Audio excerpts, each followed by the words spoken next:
તમે tune in કર્યું છે 89.6 FM રેડિયો રાજકોટ અને હું છું આપનો પ્રિયંક.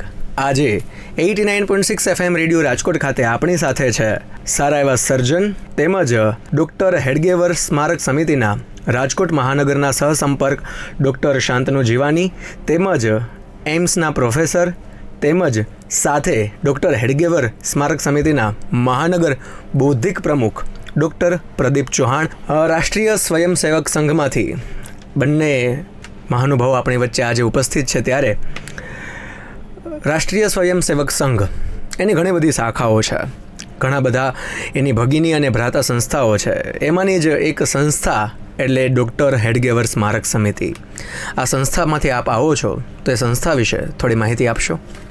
એ ડૉક્ટર હેડગેવર સ્મારક સમિતિ, જેમાં આપે કીધું, એ રાષ્ટ્રીય સ્વયંસેવક સંઘની જ એક ભગીની સંસ્થા છે. ડૉક્ટર હેડગેવર સ્મારક સમિતિના આ મુખ્ય રીતે જોઈએ તો કયા કયા ઉદ્દેશ્યો છે, શું હેતુઓ છે? જેમાં આપણે વાત કરીએ કે ડૉક્ટર હેડગેવર સ્મારક સમિતિ એ રાષ્ટ્રીય સ્વયંસેવક સંઘ પ્રેરિત સંસ્થા છે. તો રાષ્ટ્રીય સ્વયંસેવક સંઘનું મૂળ કાર્ય સમજીએ તો એનું કાર્ય છે વ્યક્તિ નિર્માણથી રાષ્ટ્ર નિર્માણનું કાર્ય.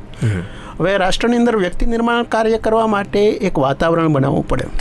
હાલ રાષ્ટ્રીય સ્વયંસેવક સંઘ કેવી રીતે કાર્ય કરે છે? એક તો સંઘની એક શાખા જે મેદાન પરનું તો કાર્ય છે જ, આ ઉપરાંત સમરસતા એટલે કે અલગ અલગ વર્ગોને એક સાથે લઈને ચાલવાનું કાર્ય.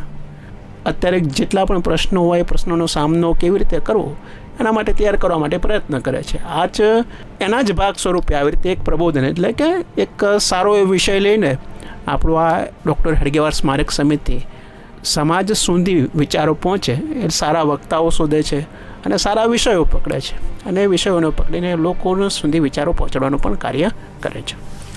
અહલ્યાબાઈ હોલકર તો પોતે શિવભક્તિની હતા, એટલે જે મંદિરો ખંડિત થયેલા હતા આક્રાંતાઓ દ્વારા, એક પછી એક મંદિરોના જીર્ણોદ્ધાર શરૂ કરાવ્યા. કદાચ ભારતના ઇતિહાસમાં અહલ્યાબાઈએ જેટલા મંદિરોના જીર્ણોદ્ધાર કરાવ્યા છે એટલા મંદિરોના જીર્ણોદ્ધાર આજ સુધી કોઈએ કરાવ્યા નથી. આ એક ફેક્ટ વસ્તુ છે. બીજું, એમને એક સરસ મજાની સેના તૈયાર કરી હતી. સેનામાં સ્ત્રીઓને પણ સ્થાન હતું એમની સેનામાં. આપણે જે કહેવાતા પશ્ચિમના રાષ્ટ્રો કે કહેવાતા સુધરેલા રાષ્ટ્રો છે, એમણે તો હજી સ્ત્રીઓને સ્થાન હમણાં આપ્યું છે સેનામાં.